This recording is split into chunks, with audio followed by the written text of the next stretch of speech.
Hikayat cinta tragis Hayam Wuruk dan Dyah Pitaloka. Akhir tragis cinta Hayam Wuruk dan Dyah Pitaloka. Cerita ini didulang dari kisah Perang Bubat pada 1357 bahwa kapal Jung Mongol yang dipilih dan dinaiki Raja Sunda, Maharaja Linggabuana dan putrinya Dyah Pitaloka menjadi penanda pertama terjadinya perang besar. Perang Bubat sangat monumental karena menjadi akhir kekuasaan Mahapatih terbesar kerajaan Majapahit. Pada zaman raja-raja, begitu kisah dimulai, penulis serat Pararaton menyebutkan Prabu Hayam Wuruk hendak mencari calon istri. Ia mengirim ahli lukis ke berbagai penjuru Nusantara, tujuannya untuk melukis putri-putri daerah setempat. Setelah para ahli lukis kembali ke istana, raja tertarik dengan lukisan putri Sunda, namanya Dyah Pitaloka. Hasil meriset serat Pararaton yang diperkirakan ditulis antara abad 15 dan 17 dalam bahasa Jawa pertengahan itu memiliki cerita berikut ini. Raja pun mengirim utusan ke Pasundan bernama Madu. Utusan itu bertugas menyampaikan niat raja memperisti Dyah Pitaloka. Selain itu, menyampaikan undangan kepada keluarga kerajaan Sunda untuk datang ke Majapahit. Namun, kebahagiaan yang diharapkan malah berbuah tragedi. Tepatnya ketika rombongan Sunda datang ke Majapahit untuk upacara pernikahan.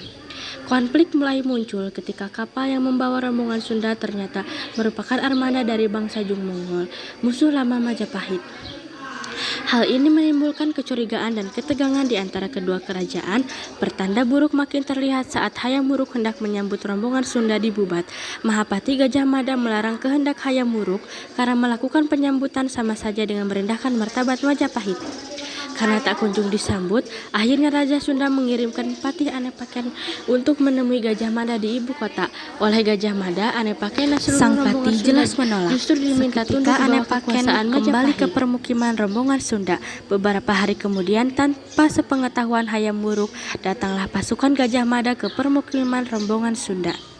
Mereka membawa surat yang meminta Pasundan tunduk di bawah kekuasaan Majapahit. Hal itu sebagai bagian dari Sumpah Palapa Gajah Mada. Sumpah itu adalah untuk mempersatukan Nusantara. Dengan penuh amarah, Raja Sunda menolak. Kidung Sunda mengungkapkan jawaban rombongan Sunda terhadap surat Gajah Mada tersebut. Begitu petikan tulisan dari Arif. Penolakan itu berbuntut pertempuran antara rombongan Sunda dan armada yang dibawa Gajah Mada. Karena kekuatannya tidak seimbang, pasukan Sunda bisa dibantai dengan cepat. Setelah Raja Sunda terbunuh dan tidak ada lagi prajurit laki-laki yang tersisa, istri-istri yang ikut dalam rombongan melakukan bela pati atau bunuh diri. Ini termasuk permaisuri Sunda, Dyah Pitaloka. Hayam Wuruk yang baru tahu kejadian itu jelas terlambat datang ke medan Bubat. Sang Maharaja hanya menemukan kehancuran dan penderitaan. Hayam Wuruk pun meratapi kepergian Dyah Pitaloka dengan duka cita yang mendalam, merenungkan kesedihan dan petaka yang menimpa cinta mereka. Berikut petikan cerita dalam buku Peradaban Jawa Kuno. Wanesning muka ang raras, natradu maling sadidik, kang lati ang rawit katon, kengisning wajah amanis, andrang rumning Sri Gading, kadi anapa pukulun, ke pangeran mereka. Tinghal kamanda punyang ningsun pukulun, mangke prapta anga Jawa, maka ditanyalah dayang di manakah gerangan tempat Tuan Putri? Diberitahulah sang raja ia berada di tengah tidur, maka datanglah Sri Baginda dan melihatnya tertutup kain berwarna hijau keemasan di atas tanah. Setelah dibuka, terkejutlah sang Prabu karena Tuan Putri sudah menjadi mayat. Sang tansah anang suacita ningra marana inisti marmaning parang prapta kongang mangke atemah kayeki yan si prapta kang wingi bangiweun pangeran ningsun pilih kari angesang kawula mangke pinanggih lang palalun pangdaning widi angawasa.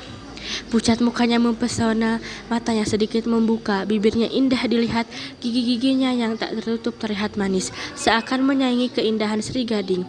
Seakan-akan ia menyapa, Sri Paduka datanglah kemari, lihatlah kekasih Anda, berbakti kepada Sri Baginda datang ke tanah Jawa. Palar-palaren ing jemah pangeran sidaka pangi asisihan ing paturon tan kalangan ing duskreti sidakap tining rawit mong rena kalih katuju luwir mangkana pana Vanira, sang Uwus Alalis, sang Sinam Brahma, Lengeleng Amrati Cita. Adinda yang senantiasa berada di pikiran ayah dan ibu yang sangat mendambakannya. Itulah alasannya mereka, ayah dan ibu, ikut datang. Tapi sekarang jadinya malah seperti ini. Jika saja rajaku datang kemarin, wahai rajaku, mungkin hamba masih hidup dan sekarang dinikahkan dengan rajaku. Aduh, sungguh kejamlah kuasa Tuhan.